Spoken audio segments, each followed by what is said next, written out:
विश्व एक परिवार है और फिर चाहे योग हो या गीत संगीत, ये विश्व को जोड़ता है। उल्लेखनीय है कि 21 जून अंतर्राष्ट्रीय योग दिवस तो है ही, साथ ही अंतर्राष्ट्रीय संगीत दिवस भी है। बिल्कुल सही आपने कहा। और अभी जो विश्व एक परिवार है बात कही गई, हमारी तो परंपरा में हमेशा से कहा गया वसुदेव कुटुंबकम, यानी पूरे विश्व को हम अपना परिवार मानते हैं। और जब हम बात करते हैं माननीय प्रधानमंत्री श्री नरेंद्र मोदी जी की, तो उन्हें तो पूरा विश्व युग पुरुष के रूप में, युग दृष्टा के रूप में सम्मान करता है। उनको सुनने के लिए सदा सदा सब लोग उत्सुक रहते हैं। हमारा सौभाग्य है कि माननीय प्रधानमंत्री जी इस समय हमारे साथ हैं। हम उनसे निवेदन करेंगे संबोधन के लिए। नमस्कार, आप सभी को 7वें अंतर्राष्ट्रीय योग दिवस की बहुत बहुत शुभकामनाएं। आज जब पूरा विश्व कोरोना महामारी का मुकाबला कर रहा है, तो योग उम्मीद की एक किरण भी बना हुआ है। 2 वर्ष से दुनिया भर के देशों में और भारत में भले ही बड़ा सार्वजनिक कार्यक्रम आयोजित नहीं हुआ हो, लेकिन योग दिवस के प्रति उत्साह जरा भी कम नहीं हुआ है। कोरोना के बावजूद इस बार की योग दिवस की थीम योगा फॉर वेलनेस ने करोड़ों लोगों में योग के प्रति उत्साह को और भी बढ़ाया है। मैं आज योग दिवस पर यह कामना करता हूं कि हर देश, हर समाज और हर व्यक्ति स्वस्थ हो। सब एक साथ मिलकर एक दूसरे की ताकत बने। साथियों, हमारे ऋषियों मुनियों ने योग के लिए समत्वम योग उच्यते ये परिभाषा दी थी। उन्होंने सुख दुख में समान रहने, संयम को एक तरह से योग का पैरामीटर बनाया था। आज इस वैश्विक त्रासदी में योग ने इसे साबित करके दिखाया है। कोरोना के इन 1.5 वर्षों में भारत समेत कितने ही देशों ने बड़े संकट का सामना किया है।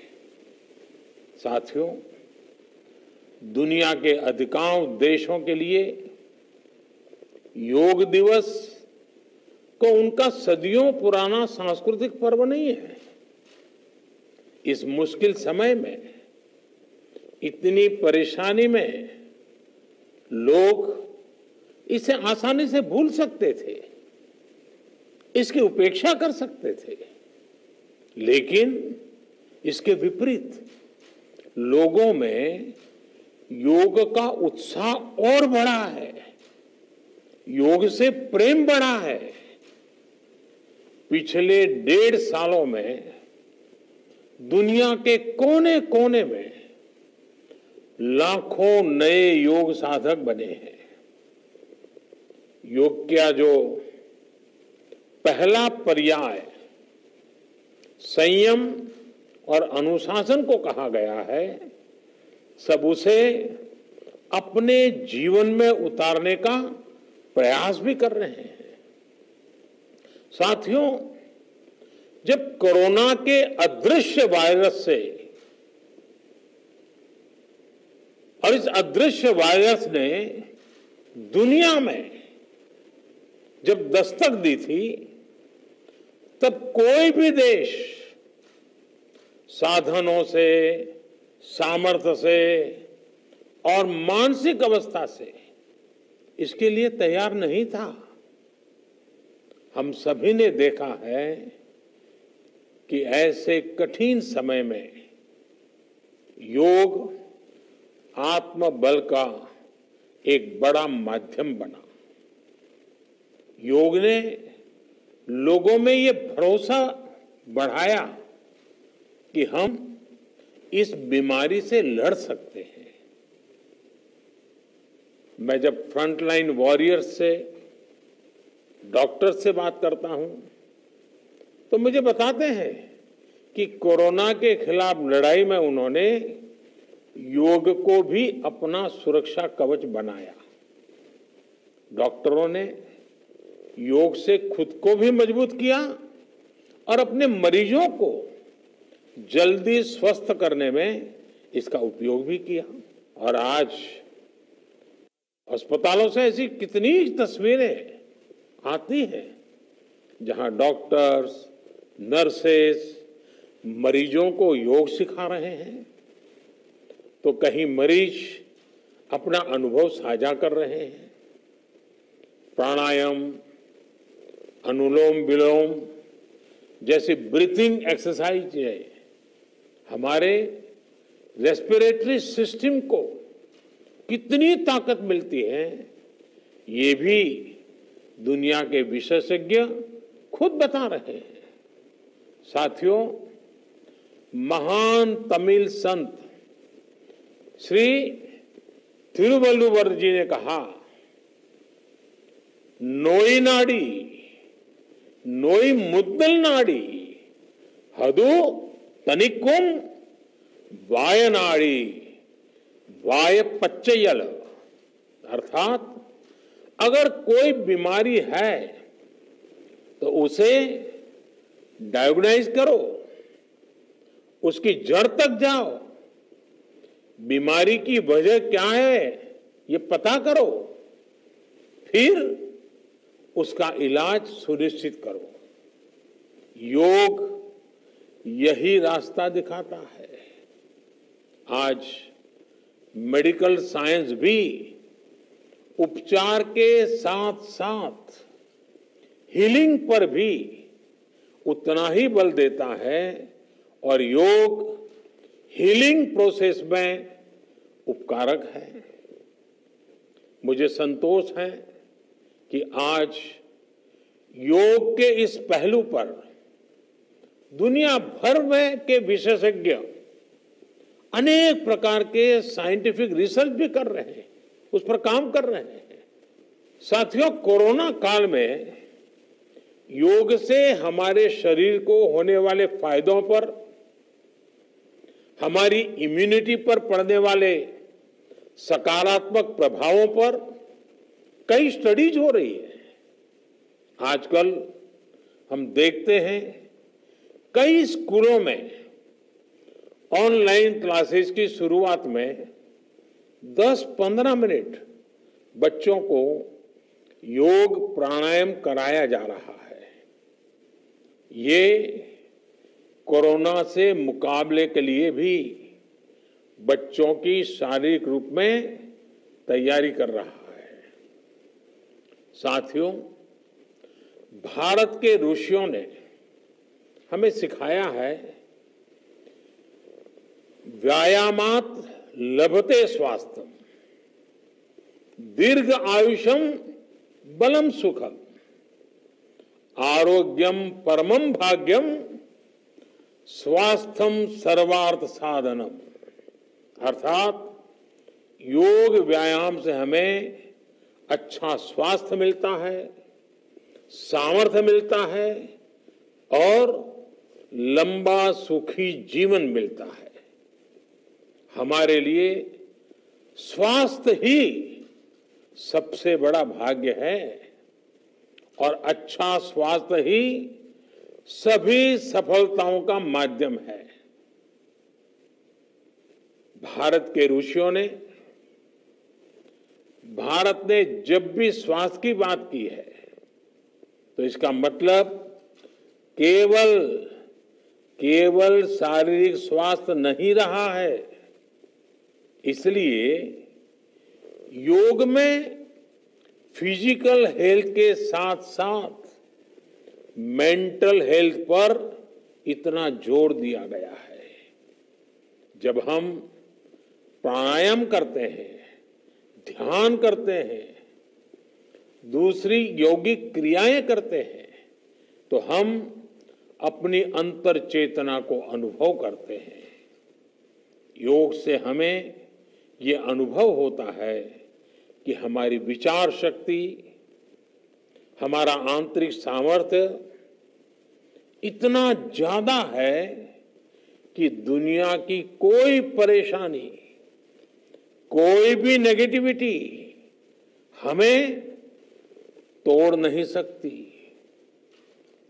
योग हमें स्ट्रेस से स्ट्रेंथ की ओर और नेगेटिविटी से क्रिएटिविटी का रास्ता दिखाता है। योग हमें अवसाद से उमंग और प्रमाद से प्रसाद तक ले जाता है। Friends, yoga tells us that so many problems might be out there, but we have infinite solutions within ourselves. We are the biggest source of energy in our universe. We do not realize this energy because of the many divisions that exist. At times, the lives of people exist in silos. These divisions reflect in the overall personality as well. The shift from silo to union is yoga. A proven way to experience a realization of oneness is yoga. I am reminded of the words of the great Gurudev Tagore, who said, and I quote, "The meaning of our self is not to be found in its separateness from God and others, but in the ceaseless realization of yoga, of union," unquote. The mantra of Vasudhaiv Kutumbakam, which India has followed since ages, is now finding global acceptance. We all are praying for each other's well-being. If there are threats to humanity, yoga often gives us a way of holistic health. Yoga also gives us a happier way of life. I'm sure yoga will continue playing its preventive as well as positive role in healthcare of masses. साथियों, जब भारत ने United Nations में अंतर्राष्ट्रीय योग दिवस का प्रस्ताव रखा था, तो उसके पीछे यही भावना थी कि योग विज्ञान पूरे विश्व के लिए सुलभ हो। आज इस दिशा में भारत ने यूनाइटेड नेशंस WHO के साथ मिलकर एक और महत्वपूर्ण कदम उठाया है। अब विश्व को एम योगा ऐप की शक्ति मिलने जा रही है। इस ऐप में कॉमन योगा प्रोटोकॉल के आधार पर योग प्रशिक्षण के कई वीडियोस दुनिया की अलग अलग भाषाओं में उपलब्ध होंगे। ये आधुनिक टेक्नोलॉजी और प्राचीन विज्ञान के फ्यूजन का भी एक बेहतरीन उदाहरण है। मुझे पूरा विश्वास है एम योगा ऐप योग का विस्तार दुनिया भर में करने और वन वर्ल्ड वन हेल्थ के प्रयासों को सफल बनाने में बड़ी भूमिका निभाएगा। साथियों, गीता में कहा गया है, तम विद्या दुख संयोग वियोगम योग संगीतम, अर्थात दुखों से वियोग को, मुक्ति को ही योग कहते हैं। सबको साथ लेकर चलने वाली मानवता की ये योग यात्रा हमें ऐसे ही अनवरत आगे बढ़ानी है। चाहे कोई भी स्थान हो, कोई भी परिस्थिति हो, कोई भी आयु हो, हर एक के लिए योग के पास कोई न कोई समाधान जरूर है। आज विश्व में योग के प्रति जिज्ञासा रखने वालों की संख्या बहुत बढ़ रही है। देश विदेश में योग प्रतिष्ठानों की संख्या में भी वृद्धि हो रही है।